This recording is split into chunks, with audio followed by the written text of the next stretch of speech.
একটা সময় ছিল মেয়েদের 8-9 বছরে বিয়ে হয়ে যেত। একটা প্রবাদ আছে যে মেয়েরা 20তেই বুড়ি। আপনারা ভাবছেন যে আমি কি কুসংস্কার ছড়াচ্ছি নাকি, মেয়েরা 20তেই বুড়ি মানে 20 বছর বয়সের পর মেয়েদের আর কোনো ভ্যালু নেই? না, বিষয়টা এমন নয়। মেয়েরা 20তেই বুড়ি এই শব্দটাকে আমি গ্রহণ করছি আর বলবো যে সংসারে বর্তমান সময়ে এত ডিভোর্স বেড়ে গেছে, দাম্পত্য কলহগুলো এত পরিমাণে বেড়ে গেছে যে কারণে এই কথাটা আলোচনা করতে হচ্ছে যে মেয়েদের 20 বছর বয়স পর্যন্ত একটা বিশাল ইম্পর্টেন্ট একটা ব্যাপার আছে। মেয়েরা 20তেই বুড়ি, সত্যিই 20তে বুড়ি। তা কেমন করে বুড়ি? বুড়ি মানে কি? যে জ্ঞান বৃদ্ধ হয়ে গেছে, যার আর নতুন করে কিছু শেখার নেই, সে অনেকটা জীবনে এগিয়ে গেছে।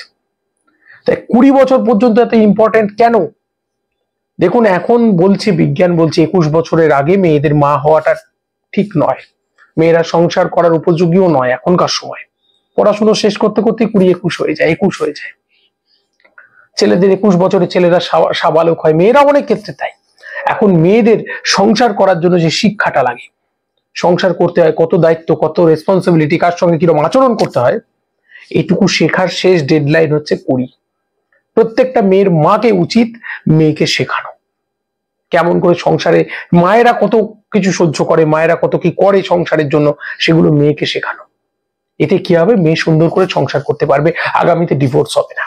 আর আত্মকেন্দ্রিক, আমরা ছেলে মেয়েকে সত্যি আদর করে বড় করি, কিন্তু সংসারের ছেলে এবং মেয়ে উভয়কে সাংসারিক শিক্ষা দেওয়া, সংসার করার জন্য যে বোধ লাগে সেগুলো বাবা মায়ের উচিত ছেলেকেও শেখানো, মেয়েকেও শেখানো।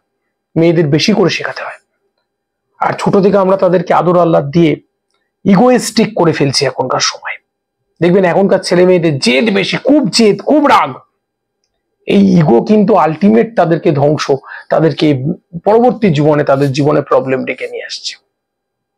তাই এই 20 বছর বয়সের আগে পর্যন্ত আমি শুধু মেয়েদের কেন, ছেলেদেরও বলবো, পারিবারিক শিক্ষায় শিক্ষিত করুন, ঠিক করে শেখানো হোক তাদেরকে মূল্যবোধ, তাদের কর্তব্য, দায়িত্ব, দুটো শব্দ আমি খুব ব্যবহার করব। দায়িত্ব এবং কর্তব্য, এই দুটো পালন করতে শেখালেই দেখবেন একটা অন্য পৃথিবী আমরা দেখতে পাবো, পৃথিবী সুন্দর হবে, তাই না? দেখবেন চারপাশে গন্ডগোল ঝগড়াঝাটি অনেক কমে গেছে।